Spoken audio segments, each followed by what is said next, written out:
Assalamualaikum warahmatullahi wabarakatuh. Waalaikumsalam Waalaikumsalam warahmatullahi warahmatullahi wabarakatuh. Perkenalkan, kami dari kelompok 3 kelas Indralaya A akan mempresentasikan lembar kerja mahasiswa mata kuliah biokimia yang diampu oleh Bapak Dr. Andes Made Sukaryawan MSI PhD dan Ibu Dr. Dia Kartikasari MSI. Sebelum itu, perkenalkan nama saya Muhammad Altari. Saya Harisa Mangsalini. Saya Nasya Putri Tiarani. Itu adalah nama dari anggota kelompok 3. Berikut adalah video yang akan kami tampilkan. Selamat menyaksikan. Asam amino. Kebanyakan hewan termasuk manusia dewasa membutuhkan 8 asam amino di dalam asupan makanannya, yaitu isoleusin, leusin, lisin, metionin, penilalanin, trionin, triptopan, dan juga valin. Adapun alat dan bahan yang kami gunakan dalam uji asam amino, yaitu ikan gabus, ikan kakap merah, telur ayam broiler, otot dada ayam broiler, tempe, tepung terigu, kamera, talenan, sendok, lilin, piring, gelas, bulu ayam, dan juga larutan biuret. Dan berikut ini merupakan prosedur kerja dalam melakukan uji asam amino. Yang pertama dengan melakukan pembakaran protein, yaitu merangkai peralatan lilin, kemudian menyalakan lilin, membakar bulu ayam dan mengingat baunya. Setelah itu membakar semua bahan di atas lilin. Dan yang terakhir menganalisis bau bahan terbakar yang sama dengan bau bulu ayam terbakar. Nah, yang kedua ada pula dengan menggunakan uji biuret. Yang pertama yang dilakukan adalah dengan menyiapkan bahan, kemudian meneteskannya dengan 2-3 tetes larutan biuret, lalu mencatat perubahan warna apa yang terjadi. Apa saja sih kadar asam amino bahan pangan pada sampel yang digunakan? Protein dalam ikan tersusun dari asam amino yang dibutuhkan oleh tubuh untuk pertumbuhan. Selain itu, protein ikan amat mudah dicerna dan diabsorpsi. Daging ikan mempunyai serat protein lebih pendek daripada serat-serat protein daging sapi atau ayam. Oleh karena itu, ikan dan hasilnya banyak dimanfaatkan oleh orang-orang yang mengalami kesulitan pencernaan sebab mudah dicerna. Ikan gabus mengandung protein yang lebih tinggi dibandingkan jenis ikan lainnya. Kadar protein ikan gabus mencapai 25,5% lebih tinggi dibandingkan protein ikan bandeng 20,0%, ikan emas 16,05%, ikan kakap 20,0%, maupun ikan sarden 21,1%. Kadar albumin ikan gabus bisa mencapai 6,22%. Asam amino utama penyusun albumin adalah asam aspartat dan glutamat. Kadar asam amino tertinggi dalam albumin ikan gabus adalah asam glutamat, leusin, dan asam aspartat. Dapat dilihat pada gambar tabel berikut. Selanjutnya ada ikan kakap merah. Dengan porsi 250 gram mengandung 32,5 mg mineral selenium, mencegah terjadinya oksidasi lemak, 168 mg fosfor, untuk kesehatan tulang dan kepadatan tulang, 17,4 mg protein untuk produksi hormon, enzim, jaringan dan antibodi, serta vitamin D untuk metabolisme kalsium. Selanjutnya ada telur ayam broiler, terdiri atas kulit telur, lapisan kulit telur, membran kulit telur, putih telur, kuning telur, bakal anak ayam, dan juga kantung udara. Dalam telur, protein kuning telur sebanyak 16,5%, sedangkan pada putih telur sebanyak 10,9%. Hampir semua lemak terdapat pada kuning telur, yaitu mencapai 32%, sedangkan pada putih telur terdapat lemak pada jumlah sedikit. Dengan kata lain, putih telur merupakan sumber protein, sedangkan kuning telur merupakan sumber lemak. Kemudian ada daging ayam kampung dan broiler. Kadar asam amino non-esensial pada produk olahan daging ayam kampung dan broiler lebih tinggi dibanding kadar asam amino esensialnya. asam glutamat, asam amino non-esensial tertinggi, dan juga asam amino esensial yang tertinggi adalah lisin dan juga leusin. Kemudian ada tempe. Proses fermentasi pada tempe, kedelai akan menguraikan protein tempe menjadi asam-asam amino dan degradasi lemak kedelai tempe menjadi asam-asam lemak. Dapat dilihat pada tabel waktu fermentasinya. Selanjutnya ada tepung terigu, mempunyai protein yang tinggi karena mengandung gluten dan gliadin serta asam-asam amino lainnya yang dapat dilihat pada tabel jenis asam amino yang terdapat pada tepung terigu di samping. Nah, setelah itu kami akan membahas ciri-ciri bahan pangan yang banyak mengandung asam amino atau protein pada sampel. Ciri-ciri bahan pangan yang banyak mengandung asam amino atau protein dapat dianalisis melalui pengujian. Yang pertama dengan menggunakan bau pembakaran atau denaturasi protein. Yang kedua dengan menggunakan reagen Biuret untuk mengetahui ikatan peptida dan menunjukkan warna ungu muda jika benar. Pembentukan warna disebabkan karena adanya kompleks ion Cu+ dan ikatan peptida protein. Yang ketiga yaitu santrop protein.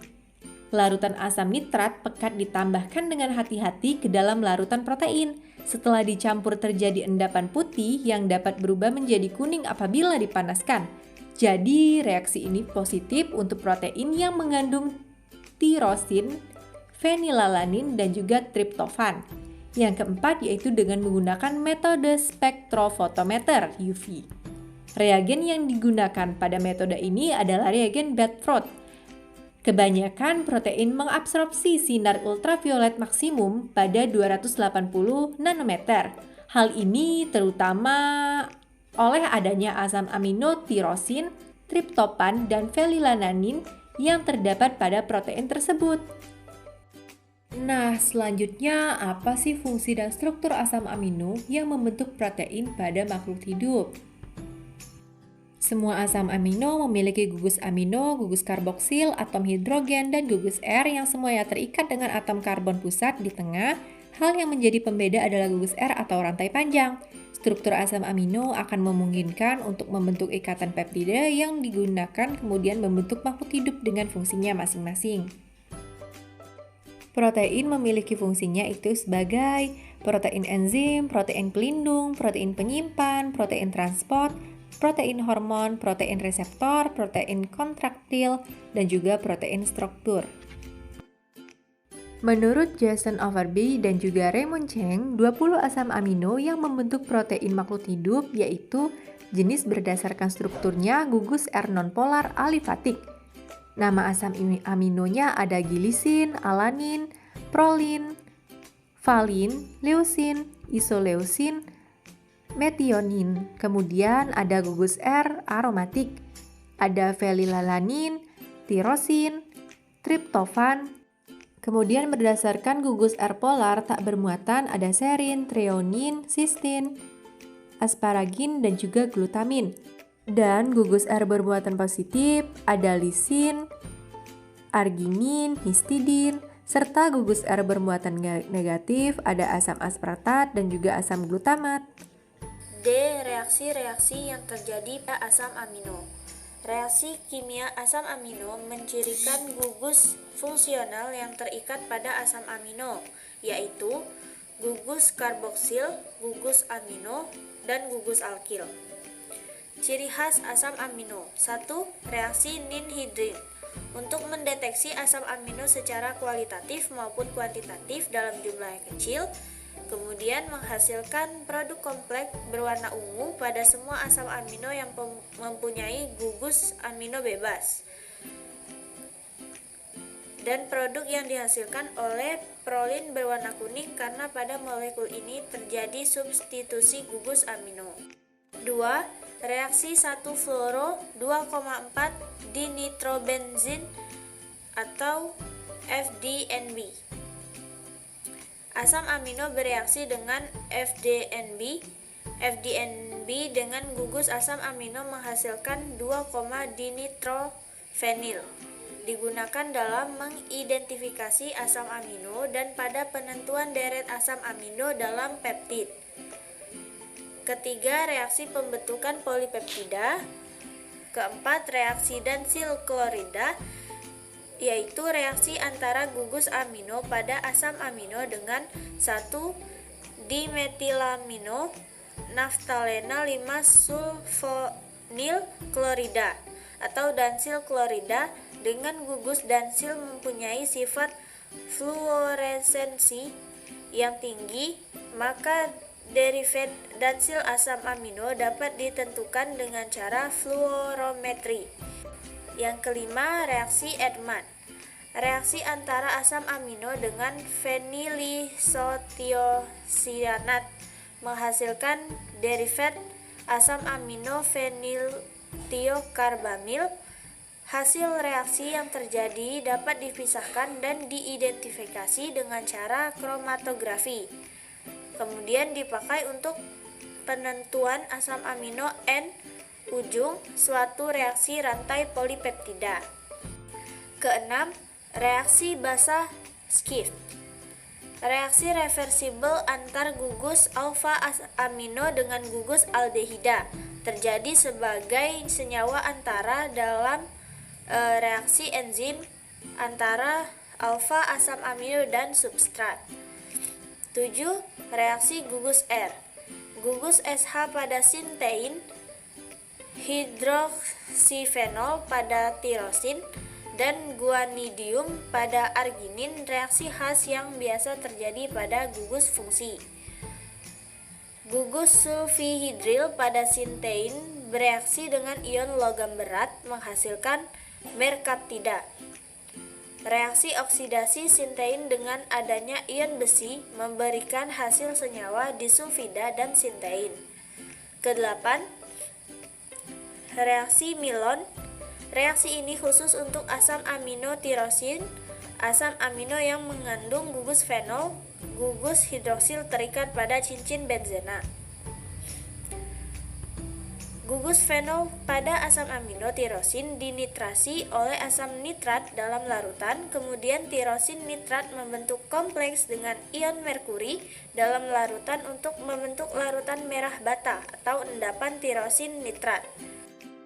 Cara memurnikan asam amino. 1. Filtrasi. 2. Sentrifugasi pada kecepatan yang berbeda-beda. 3. Menaikkan kekuatan ionik perlahan-lahan pada larutan secara selektif dapat mengendapkan protein atau dapat disebut dengan salting out.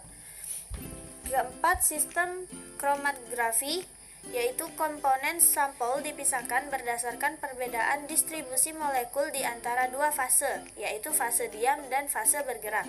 Kemudian yang terakhir, dengan cara elektroforesis merupakan proses bergeraknya molekul bermuatan pada suatu medan listrik. Adapun cara memisahkan asam amino sebagai berikut. Yang pertama adalah elektroforesis kertas. Elektroforesis kertas merupakan metode paling sederhana untuk memisahkan asam amino. Setetes larutan dari campuran asam amino ditempatkan pada selembar kertas filter yang sudah dibasahi oleh buffer pada pH tertentu. Medan listrik dengan tegangan tinggi diberikan pada kertas tersebut. Karena perbedaan nilai pK, asam amino akan bermigrasi menuju arah dan kecepatan yang berbeda seperti yang terdapat pada gambar berikut. Metode berikutnya adalah kromatografi penukar ion, memisahkan, mengidentifikasi, dan menghitung jumlah tiap-tiap asam amino di dalam suatu campuran. Kolom kromatografi terdiri dari panggung panjang yang diisi oleh granular resin sintetik yang mengandung gugus bermuatan tetap. Resin dengan gugus anion disebut resin penukar kation. Resin dengan gugus kation disebut resin penukar anion. Asam amino yang berbeda akan bergerak ke bawah kolom resin pada kecepatan yang berbeda, tergantung pada nilai pK, sebagian tergantung adsorpsi atau kelarutannya di dalam partikel resin. Asam glutamat dan asam aspartat akan bergerak ke bawah kolom pada kecepatan paling tinggi, seperti gambar berikut. Hitunglah pH larutan dan gambarkan grafiknya, serta tunjukkan pH isoelektriknya dari 10 ml alanin 0,1 molar dititrasi dengan NaOH 0,1 molar. Adapun hasilnya dapat dilihat di tabel berikut. Diketahui pKa1 sama dengan 2,34 dan pKa2 sama dengan 9,69. Sehingga pH isoelektriknya dapat dihitung dengan menggunakan rumus pH isoelektrik sama dengan setengah pKa1 ditambah pKa2, sehingga didapat hasil akhir pH isoelektrik adalah 6,015. Menurut Medicosis Perfectionalis tahun 2021, asam amino bersifat amphoter. Asam amino dapat menerima dan memberikan proton yang ditentukan oleh pH medium. Jika di kondisi asam, maka gugus ionik akan menerima proton, dan jika di kondisi basa, maka gugus ionik akan kehilangan proton. Dengan kata lain, jika pH naik, maka gugus ionik akan mengalami protonasi, dan jika pH turun, maka gugus ionik akan mengalami deprotonasi. Sehingga dapat dirangkum menjadi 3 aturan di dalam protonasi dan deprotonasi pada asam amino, yaitu yang pertama, jika pK sama dengan pH, maka bagian yang mengalami protonasi dan yang mengalami deprotonasi akan sama besar. Jika pKa lebih besar daripada pH, maka bagian yang mengalami protonasi akan lebih besar daripada bagian yang mengalami deprotonasi. Jika pKa lebih kecil dari pH, maka bagian yang mengalami protonasi akan lebih kecil daripada bagian yang mengalami deprotonasi. Jika asam amino memiliki 2 gugus atau lebih yang dapat mengalami protonasi, maka asam amino juga memiliki 2 pKa atau lebih. Dapat dilihat di gambar struktur dari asam amino alanin. Diketahui pada asam amino alanin, gugus karboksil adalah yang memiliki pKa1 sama dengan 2,34 dan gugus amino adalah yang memiliki pKa2 sebesar 9,69. Ditanya, bentuk asam amino di pH 1,4, 6,015, dan 13,3.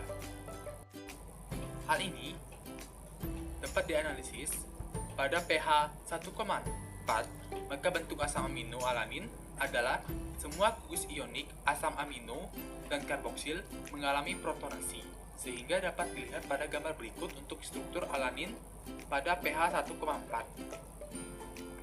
Pada pH 6,015 atau pH isoelektrik, maka bentuk asam amino alanin adalah dalam bentuk Zwitter ion, atau dapat dilihat dalam gambar berikut ini.